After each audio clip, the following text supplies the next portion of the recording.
Niao les amis, j'espère que vous allez bien, que vos familles se portent bien. Je m'adresse aujourd'hui à mes abonnés bien entendu, mais pas seulement. Je souhaiterais que mon message arrive à la connaissance de toutes les associations et organismes des droits de l'homme, les rédactions de tous les médias libres, ainsi que tous les responsables politiques des pays qui respectent les droits fondamentaux humains. L'heure est grave, très grave. Le Maroc, à travers son appareil judiciaire, a promis d'enfermer tout youtubeur marocain à travers le monde ayant un discours qui ne leur est pas favorable. Et ceci après avoir emprisonné la plupart des opposants et journalistes libres au sein du pays. Avant d'aller plus loin dans cette vidéo, je tiens à rendre hommage à quelques journalistes et youtubeurs ou simples citoyens jetés à tort dans les prisons marocaines et condamnés à des peines absurdes et injustes pour le simple fait d'avoir dénoncé des injustices flagrantes et les coupables de ces mêmes injustices, ou pour avoir simplement demandé une amélioration de leurs conditions de vie, comme l'avait fait le désormais célèbre militant Nasser Zefzafi, qui a eu pour seule réponse à sa requête 20 ans de prison.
La liste est encore longue de ceux qui croupissent dans les cellules insalubres de ce pays, où la justice ne sert que l'unique intérêt d'un pouvoir sans pitié, qui enferme et enterre vivants ses citoyens, dans le seul but de les terroriser, de les condamner au silence et à l'acceptation de conditions de vie qui n'est pas digne des temps modernes. Les critiques pleuvent sur le fonctionnement même du royaume, qui exploite ses ressources naturelles au profit des dirigeants et de leurs amis, qui s'enrichissent au détriment du peuple, qui vit dans des conditions misérables pour la plupart et inhumaines pour certains. Ceci sera le thème d'une prochaine vidéo. Aujourd'hui, je voudrais alerter le monde face au silence et la terreur qui est en train d'imposer ce pays à son peuple. Une plainte a donc été déposée par le biais de la Direction Générale de la Sûreté Nationale, la DGSN, la Direction Générale de la Surveillance du Territoire, DGST, et la Direction Générale des Études et de la Documentation, la DGED, contre une série de youtubeurs, journalistes et opposants politiques vivant à l'étranger. Le nom de célèbres youtubeurs ont circulé dans les médias d'État. Les accusations sont les suivantes. Outrage à des fonctionnaires publics lors de l'exercice de leur mission et envers les corps constitués, ainsi que pour dénonciation calomnieuse, crimes fictifs, diffusion d'allégations et de faits mensongers et diffamation. Pour étouffer ces voix qui émergent spontanément, qui critiquent les responsables et appellent à la liberté et à la justice, le pouvoir fait appel à la répression policière qui a fait main basse sur la justice et contrôle tous les arcanes du pays. Le nom de plusieurs personnes ont été jetés en pâture, ont circulé dans les médias de propagande d'État, pour, au passage, détruire leur réputation et vie sociale. La célèbre journaliste et youtubeuse Dounia Filali, qui a été la plus salie par ces diables qui l'ont insultée et traînée dans la boue sans relâche durant des semaines entières, et cela dure encore au jour d'aujourd'hui. Nous parlons bien là de personnes ayant soit simplement fait leur travail de journaliste ou de youtubeur, qui font leur travail dans le respect de la déontologie de leur métier, ou d'individus ayant émis un avis sur des dossiers que ces gens-là qualifient de sensibles. donc d'interdit pour eux. Le Maroc, par cette poursuite judiciaire absurde, prouve au monde entier que la démocratie et la liberté d'expression n'existent pas dans ce pays. Mais pire encore, l'État marocain veut imposer ses lois antidémocratiques et inhumaines au reste de l'humanité en demandant le renvoi de ces exilés qui, pour certains d'entre eux, ont fui l'oppression en demandant l'asile dans d'autres pays. L'objectif est très clair, emprisonner des innocents dans le but de les faire taire pour que la vérité dévoilée sur certains dirigeants et tous les criminels affiliés à ce régime qui profitent de ce système inique ne soit révélée au grand jour. Je demande par cette vidéo que toutes les instances des droits de l'homme fassent leur travail, enquêtent sur les cas de torture perpétrés dans les geôles marocaines, l'enfermement arbitraire des citoyens, les accusations fallacieuses du gouvernement ainsi que les poursuites judiciaires infondées.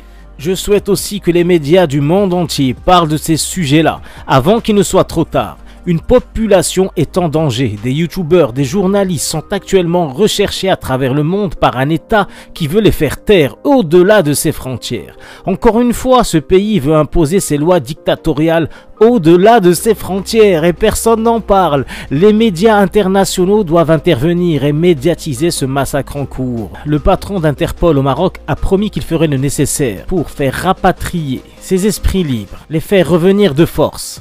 On se demande comment, certains se demandent comment.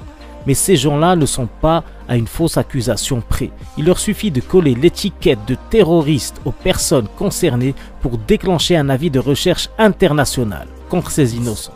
Ceux qui ont fui l'oppression et l'injustice, n'ont-ils pas le droit au repos, à la paix?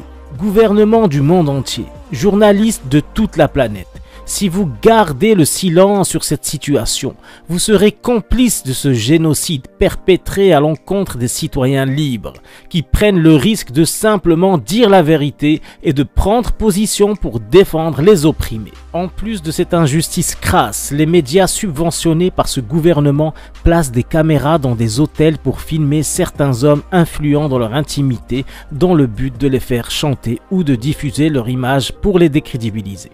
Nous avons vu récemment le cas avec l'ancien ministre des Droits de l'Homme, M.